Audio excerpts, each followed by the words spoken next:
کہ نبی علیہ السلام ہمیں نماز کے تشہد میں 4 چیزوں کے اگینسٹ اللہ کی پناہ مانگنے کا حکم دیتے تھے.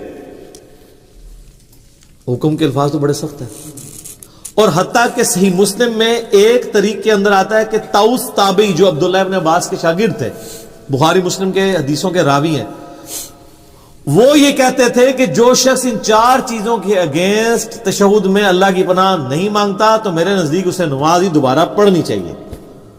اتنی سختی. تو بھول چوک معاف ہے، پہلے جو کچھ ہو چکا وہ معاف ہے. یہ جو ان کی سختی ہے یہ بھی تاکید کے لیے. ویسے تو کوئی تشہد کے بعد درود شریف پڑھ لے تو اس کی نماز کامل ہے، دعائیں سنت میں آتی ہیں، فرائض میں نہیں آتی. لیکن طاؤس تابعی رحمہ اللہ کا یہ موقف تھا، چونکہ نبی علیہ السلام نے حکم دیا ہے نماز میں پڑھنے کا، اس کو حکمیہ لینا چاہیے.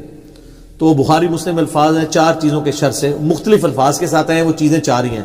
اللہم انی اعوذ بک من عذاب جہنم ومن عذاب القبر ومن فتنة المحیا والممات ومن شر فتنة المسیح الدجال.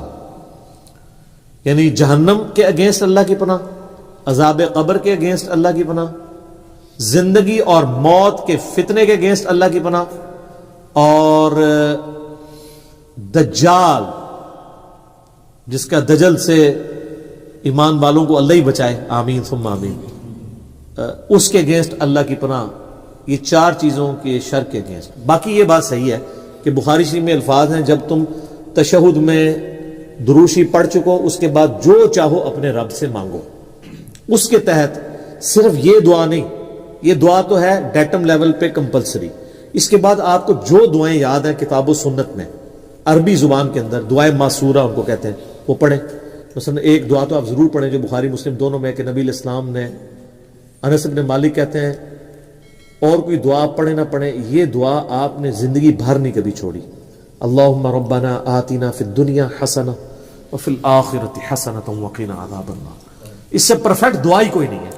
اے اللہ مجھے دنیا میں بھی بھلائیاں عطا فرما اور آخرت میں بھی بھلائیاں عطا فرما، اور سب سے بڑی بھلائی آخرت کی کیا؟ وقنا عذاب النار، آگ کے عذاب سے بچا. یہ اس سے بڑی کوئی دعا نہیں ہے. اور سر دنیا کے ہر کام کے لیے یہی دعا ہے. کسی کی اولاد نہیں ہو رہی تو یہ ہے، کسی کی نوکری کا ایشو ہے یہ ہے، کسی کو بیماری کا ایشو ہے یہ ہے، بھلائی ہے نا. اور مسلم شریف میں بڑی پیاری حدیث ہے، ایک صحابی کے بارے میں آتا ہے صحیح مسلم میں کہ وہ اتنے کمزور ہوئے گویا کہ چڑیا کی طرح ان کا ڈھانچہ ہو گیا. تو نبی علیہ السلام ان کی عادت کے لیے گئے. آپ کو اندازہ ہو گیا کہ اس نے کوئی کام ڈالا ہوا ہے. آپ فرمایا تو اللہ سے کیا مانگتا ہے؟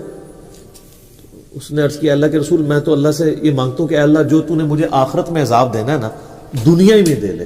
ہوئے ہوئے ابے سبحان اللہ، کیا تم اللہ کے عذاب کو برداشت کرنے کی طاقت رکھتے ہو؟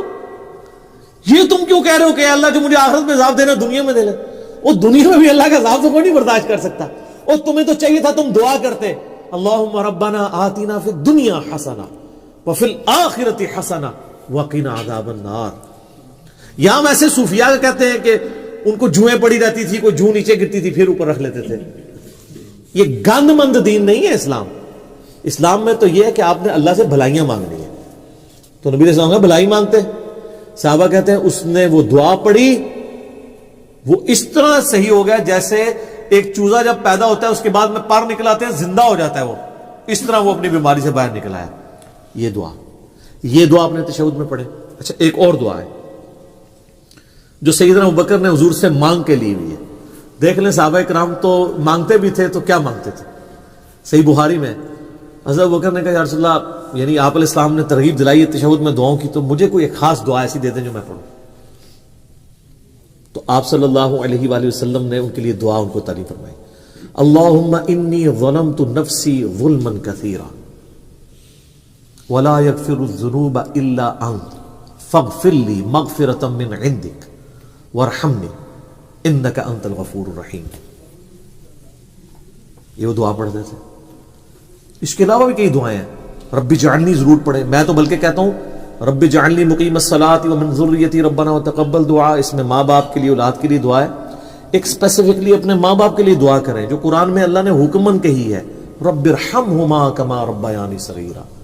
اے رب ان دونوں پہ رحم فرما جس طرح بچپن میں انہوں نے مجھ پہ رحم کیا تھا. یہ دعا پڑھیں. اور سر ایک اور دعا بھی یاد ضرور کریں, میں نے بڑی دفعہ اس کی ترغیب دلائی ہے, خدا کے لیے اب اس کو سیریس لیں.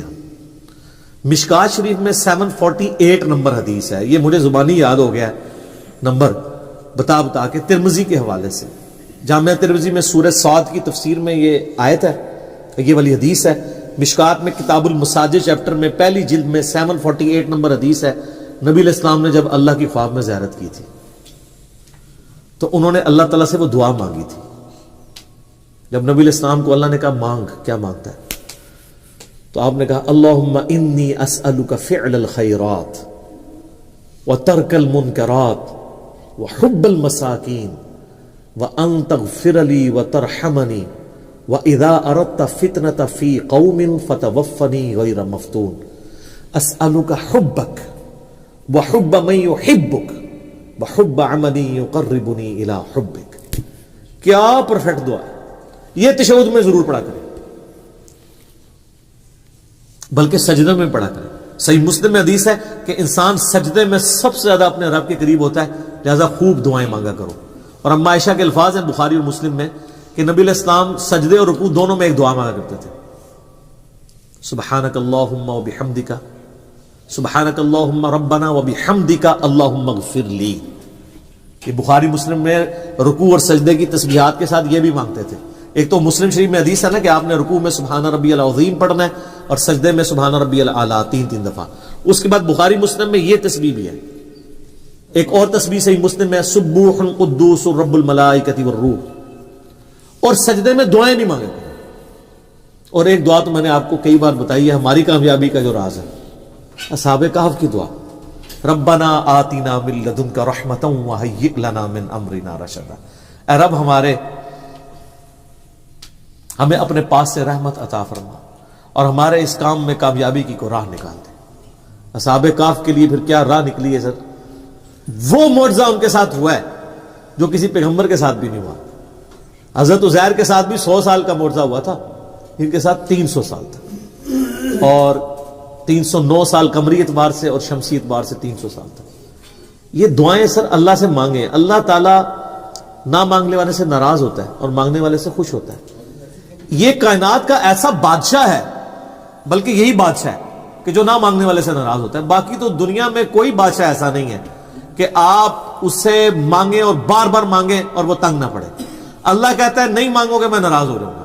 ادعونی استجب لکم, سورۃ المؤمن آیت نمبر 60. اے میرے بندو مجھ سے مانگو میں عطا کروں گا.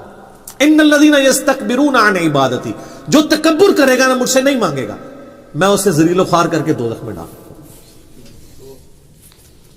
وَإِذَا سَأَلَكَ عِبَادِي أَنِّي, جب میرے بندے آپ سے پوچھتے ہیں میرے بارے میں تو آپ فرمانے کہ میں انی قریب, میں بالکل قریب ہوں. اجیب الدعوۃ الداعی اذا دعان, ہر سننے والے کی پکار سنتا ہوں جب وہ مجھے پکارتا ہے. لیکن شرط ہے فلیستجیبوا لی, تم بھی میرا حکم مانا کرو, ولیؤمنوا بی, اور مجھ پہ ایمان لاؤ جیسا کہ حق ہے تاکہ تم کامیاب ہو جاؤ. تو دعائیں یاد کریں, زیادہ سے زیادہ اللہ سے مانگیں. اور سر دعاؤں کے بعد آپ یہ نہ سمجھیں کہ دعا قبول مطلب نہیں ہوگی تو وہ ضائع جائے گی, ٹائم ضائع ہوگا. دعا کبھی بھی ریجیکٹ ہوتی نہیں ہے. دعا وہ عبادت ہے جو ریجیکٹ ہی نہیں ہوتی. جامعہ ترمذی میں مسند احمد میں ہے کہ جب کوئی دعا کرتا ہے وہ کبھی بھی ریجیکٹ نہیں ہوتی مسلمان کی. یا تو جو مانگا وہ دے دیا جاتا ہے, یا اللہ تعالیٰ اس کے اگینسٹ کوئی بہتر نعمت بدل دیتا ہے, یا پھر قیامت کے دن کے لیے اسے ایز اے عبادت سٹور کر دیا جاتا ہے اور پھر اس کا اجر قیامت میں ملے گا. سنن نسائی الکبریٰ میں حدیث موجود ہے نا, جو وضو کے بعد پڑھ لے, سبحانک اللہم وبحمدک اشہد ان لا الہ الا انت استغفرک واتوب الیک, تو اللہ تعالیٰ فرشتوں کہتا ہے بس اس کو سٹوریج میں ڈال دو, اس کا تو اجر اب قیامت میں ملے گا, اتنا بڑا اجر. وضو کے بعد کی ایک یہ دعا بھی ہے جو محفل سے اٹھنے کی دعا بھی ہے, اور جو فرض نماز کے بعد کی بھی دعا ہے, اور جو ہمارے گرین کارڈ پہ بھی ڈلی ہوئی ہے. 3 موقعوں پہ یہ دعا ہے. ایک دعا 3 مواقع, اور دوسری وہ دعا ہے جو صحیح مسلم میں اشہد ان لا الہ الا اللہ وحدہ لا شریک لہ واشہد ان محمدا عبدہ ورسولہ. تو جنت کے 8 دروازے اس کے لیے کھول دیے جائیں گے, جس مرضی دروازے سے چاہے وہ داخل ہو. تو اب رہا پرانی نمازیں, تو سر پرانے بزرگوں کو رو, ویسے رو کوئی نہیں یار, خوشیاں مناؤ. یہاں لوگ پرانی چیزوں کو روتے ہیں. یار آپ شکر نہیں ادا کرتے کہ جن کو آپ اتنا بڑا سمجھتے تھے وہ تو مارے گئے تھے. جو آپ اپنے آپ کو کچھ نہیں سمجھتے تھے, اللہ نے آپ کو کہاں گندے نالے سے اٹھا کے کہاں پر پہنچا دیا. تو بزرگوں کے غم پہ اپنی آخرت کی خوشی کو ترجیح دیں. یہ میرا گولڈن کوٹ لے لیں. بزرگ بابوں کے غلط سکھانے کے غم پہ اور جو ان کے ساتھ ہو رہی ہوگی اس گمراہی پھیلانے پہ, اس کے غم پہ ترجیح دیں اس خوشی کو کہ میں بچ گیا. ٹھیک ہے. یعنی ہمیں لوگ کہتے ہیں نا جی آپ نبی علیہ السلام کی وفات کا غم کیوں نہیں مناتے؟ سب نبی علیہ السلام کے آنے کی خوشی اور آپ کے ذریعے جو ہمیں ہدایت اور ہمیشہ کی کامیابیاں جنت کی مل گئی ہیں وہ ان کے جانے کے غم پہ بھاری ہے. اگر غم بھاری ہوتا نا تو صحابہ کرام پھر رومن اور پرشین امپائر نہیں اکھاڑ سکتے تھے, وہ غم ہی لے کے بیٹھ جاتے. ان کو پتا تھا کہ نبی علیہ السلام نے جو اپنا فرض ہے وہ ادا کر دیا, انہوں نے دنیا سے جانا تھا, وہ چلے گئے ہیں, اب ہماری ذمہ داری ہمیں دے گئے ہیں. جو بخاری مسلم میں یوم النہر کا خطبہ بھی ہے کہ آپ نے منا کے میدان میں کہا تھا کہ جو اللہ نے مجھے پیغام دیا تھا میں نے تم تک کیا پہنچا دیا؟ سب نے کہا پہنچا دیا, حق ادا کیا. آپ نے فرمایا اللہم اشہد اللہم اشہد اللہم اشہد. پھر کہا کہ اب تمہاری ذمہ داری ہے کہ اس کو لوگوں تک پہنچانا, اور دیکھنا بسا اوقات جس کو بات پہنچائی جا رہی ہوتی ہے وہ زیادہ یاد رکھنے والا ہوتا ہے بنسبت اس کے جو پہنچا رہا ہوتا ہے. اور محدثین جب یہ حدیث پڑھا کرتے تھے تو کہا کرتے تھے صدق رسول اللہ, اوئے ہائے ہائے رسول اللہ نے سچ کہا تھا. آج دیکھ لیں دین تو نکلا عرب سے تھا, لیکن یہ 6 کتابیں جو آپ کے سامنے رکھی ہیں ان میں کوئی بھی عربی نہیں ہے. آج چینل تو سعودی عرب کا ہوتا ہے جو ہم چینل دیکھتے ہیں, لیکن حدیثیں چل رہی ہوتی ہیں رشیا کی اور ایران کی. امام بخاری رشیا سے, امام مسلم ایران سے, نیشاپور کے رہنے والے کشیریا قبیلے کے, آج بھی نیشاپور ایران کا شہر ہے, اور اسی نیشاپور میں امام حاکم بھی ہیں جنہوں نے مستدرک الحاکم لکھی ہے, وہ بھی نیشاپوری ہیں. بخارا, ہاں رشیا میں بخارا, ٹھیک ہے. اب وہ رشیا کہا جاتا ہے نا اسے. اور تسی اگر نٹی گریٹی سکھانا شروع کر دو جو گل ہے پڑھو, ٹھیک ہے. تو یہ ذالک فضل اللہ یؤتیہ من یشاء.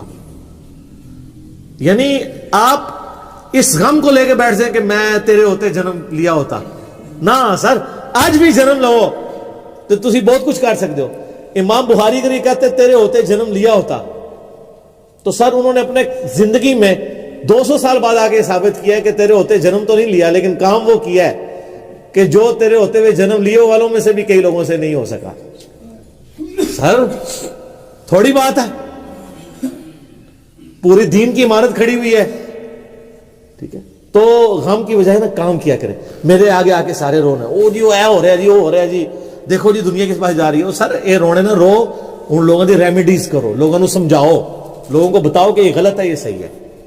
لیکن اس کے لیے آپ کو جھوم جھوم کے کہنا ہوگا کہ نہ میں وہابی